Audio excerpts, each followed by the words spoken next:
Hey, and welcome to video number 2 in the Self-Love Summer series. Thank you for your comments and questions from the last video. Your replies and emails and on Instagram have been amazing. So let me just quickly recap the last video and then tell you what's coming up for this video.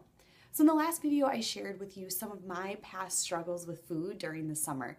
And I shared with you 2 strategies that you can use in order to transform your relationship with food and have the best summer you've had yet, where you're free and energized and less stressed about food.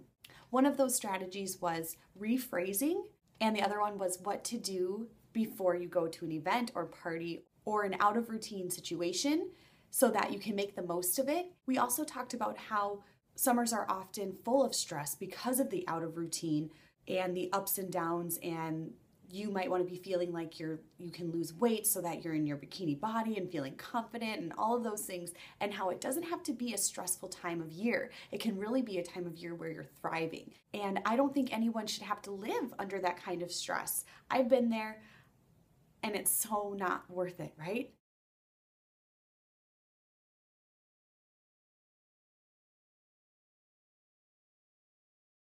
For today's video, we will talk about how to maintain a weight that's right for you while finding peace with food, how to listen to your hunger cues and signals, and how to start eating normally again.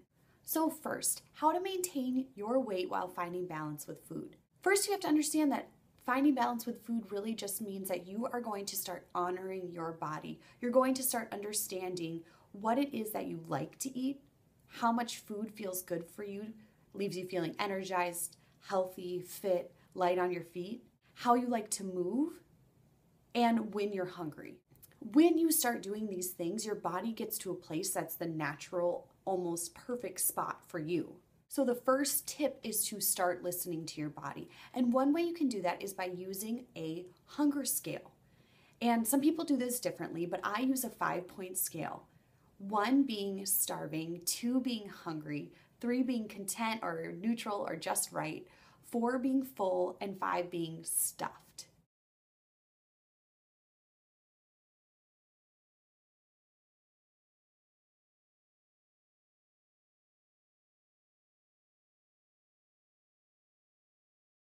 And what you want to do is let yourself get hungry, comfortably hungry, which is probably about a 2 on the hunger scale, and then eat until you're about a 3, in between a 3 and a 4, which is content and satisfied and full. You want to aim to leave your meals feeling content, just that, feeling like you can go about your day, you feel great, you don't feel weighed down. Now, of course, we're human and there are fun foods that we want to try or things that we aren't hungry for but look really good, and so you might feel a little bit weighed down after that. That's okay. But one thing to be aware of is that hunger scale. So 1, feeling like you're starving. 2, feeling like you're hungry or you have gentle hunger, which is when you want to start thinking about what you want to eat. 3 is feeling content, or satisfied. 4 is full, and 5 is uncomfortably stuffed.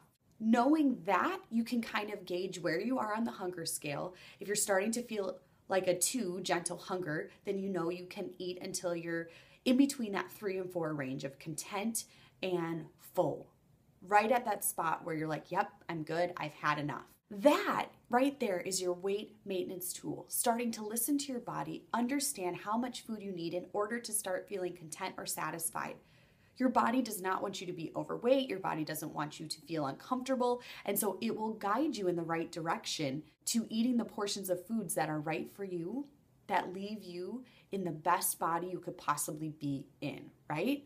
And it's so much nicer to worry about your hunger cues and signals than it is to worry about what you can or can't have, which then leads to that feeling of deprivation, which then leads to overeating or maybe more restriction. So something that I wanted to address next in this video is what to do if you're known as the person who's super fit and healthy and you're always on diets and people are always looking to you for advice. Now, this piece can really hold you back from finding balance with food if you let it. What you need to do is accept that you are going to try and find balance with food and then come up with a phrase that you can use to explain, although we don't need to explain ourselves. We often feel like we do, though. And so you want to come up with a phrase that you can use in order to share with people around you how you're making a shift in your mindset with food, so that they know you're no longer going to be the person that can tell them what they should or shouldn't eat, or that's going to look at food in a black and white kind of way. A key phrase I used to use would be that I'm just trying to listen to my body. I'm just trying to be less strict about food. And just kind of give it a blanket statement, or you could even say, I'm just sick of dieting. Whatever it is, just come up with your phrase that you can use to set the tone for what you're now trying to do for yourself. So the next strategy I want to talk about is how to start eating normally again. We've talked about rephrasing your thoughts to shift your mindset, which then shifts your behavior. We've talked about how to start listening to your body and what to do if you're known as that healthy person. So now let's talk about how you can start eating normally again. One way is to start including and allowing foods you wouldn't normally let yourself have. This is how you learn the skill of moderation. This is how you learn how to listen to your body, by allowing foods that you once considered off limits when you're hungry and craving them. So for example, this summer, if a group of your friends are hanging out and you're making s'mores, if you're craving a s'more and that sounds really good to you and that will be satisfying for you, eat it, enjoy it, allow it, and move on. This is way easier said than done. And in the Self-Love Summer Challenge, we will address this and go in depth about this.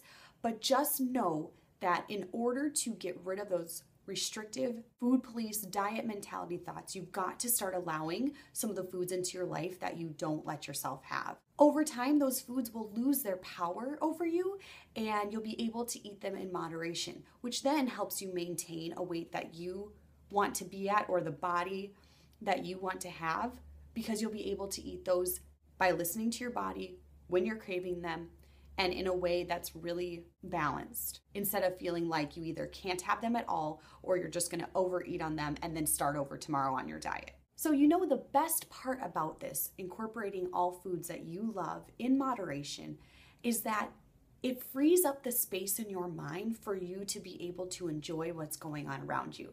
You no longer have to worry about what you can or can't eat, or what you're going to eat later, or how many calories something is, because you're going off of instinct. You're going back to listening to your body. You're allowing the foods that you really want to have so you don't feel deprived. So this really lets you be able to enjoy the taste of the food, be able to listen to your body for satisfaction cues, and the best part, be able to be with friends and family, enjoying your summer. So an example of this is, I remember after that year-long struggle that I talked about in the first video, where I was learning about my body, trying to eat intuitively, and really restructuring the way I looked at food. I remember the first time I was truly present with my friends, and it was during the summer. It was at my best friend's bonfire, and there were a bunch of us sitting around.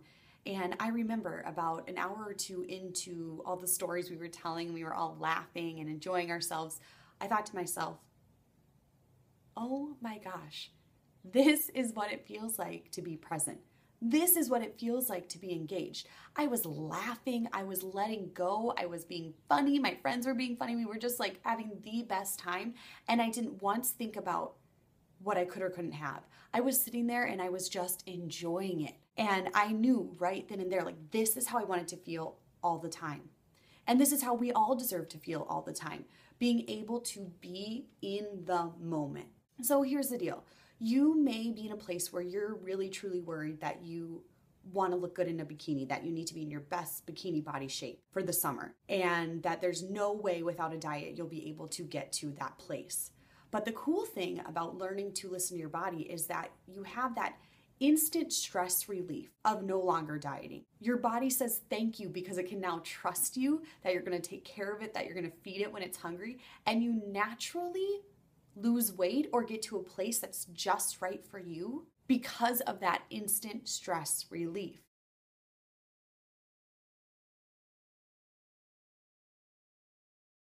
So to close up, I just want to share with you that in the next video, I've got something really big and exciting for you. I'm going to share the last key piece to finding balance with food, to enjoying your summer, and all things in moderation while being carefree, happy, healthy, and fit.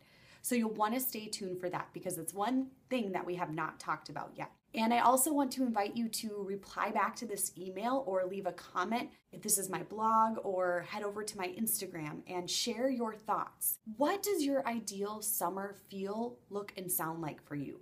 What do you want to have happen this summer that would make you feel like it was your best summer yet? I want to know. I want to hear from you. So let me know. And again, don't forget to head to my friend Paige's blog, healthyhitsthespot.com, because she is sharing some other tips and strategies on how to eat intuitively this summer and enjoy the present moment. I will see you in video 3. It's going to be awesome.